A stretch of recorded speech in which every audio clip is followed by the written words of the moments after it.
Hello friends, बरायबाय Bodo Job Info official YouTube channel आसा खालामो नोंथांमोना गासैबो मोजां दङ। दा फाइनाली फिन खनसेबाव आसाम पुलिसनिफ्राय गोदान अफिशियेल नटिस फैबाय बेनो जाबाय ड्राइभार पस्टआव बेनिफ्राय राइडार दङमोन आं नोंथांमोननो खिथागोन मेसेन्जारबो दङमोन। दा बेयाव जायफ्रा पास जाबाय नोंथांमोननि थाखाय स्किल टेस्ट दङनो आरो बेखौ बबेयाव लागोन जों गासैबो डिटेल्सखौ नायगोन। बेनिफ्राय SLRC रिजाल्टआ दुर्गा फुजानि सिगां मोनसे फैनायनि चान्सआ दङ। दा जों फैबाय SLPRBनि अफिशियेल साइटआव बेयाव फैनानै 20 सेप्टेम्बर मोनसे लेटेस्ट आपडेट फैदों नटिस। दा बेयाव जोङो नायगोन मेसेन्जार पस्टआव ड्राइभार दङमोन आरो नोंथांमोनखौहाय स्किल टेस्ट लागोन। दा बेखायनो SLRCआव जायफ्रा एग्जाम होना दङ नोंथांमोनाबो रेडि जादो। जास्ट 5 डेसल' टाइम मोनो बेखायनो नोंथांमोना रेडि जादो।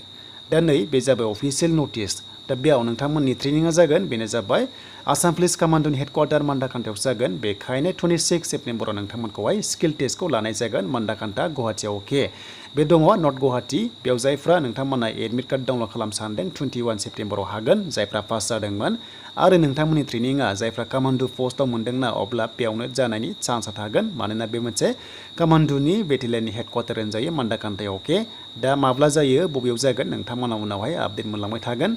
देन बेनिफ्राय SLRC डाइरेक्टनि रिजाल्टआ नोंथांमोननियाबो दुर्गा फुजानि सिगां फैनायनि चान्सआ दङ ग्रेड 4 हिसाबै बा ग्रेड 3 हिसाबै। दा बेनिफ्राय उनाव मोनसे सिगाङाव मोनसे फैगोन फुजानि दा बेखौहाय सिमा बुंदोंमोन जेला फैनायनि चान्सआ दङ।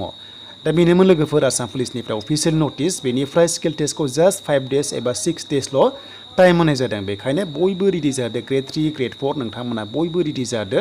जायफ्रा डाइरेक्टआव नोंथांमोना एग्जाम होदोंमोन SLRCआव बे रिजाल्टआ फैगासिनो दङ जायखिजाया फुजानि सिगां मोनसे मोननायनि चान्सआ दङ। दा बेनोसैमोन लोगोफोर नोंथांमोना भिडिअ नायनानै मोजां मोनबायबा लाइक कमेन्ट शेयार खालामदो आरो गोदानै फैदोंबा चेनेलावबो साबस्क्राइब खालामना ला। बड' जब इनफ' अफिशियेल इउटुब चेनेलाव बेफोरबायदि साख्रिनि आपडेट नोंथांमोनाहाय मोनबाय थानो।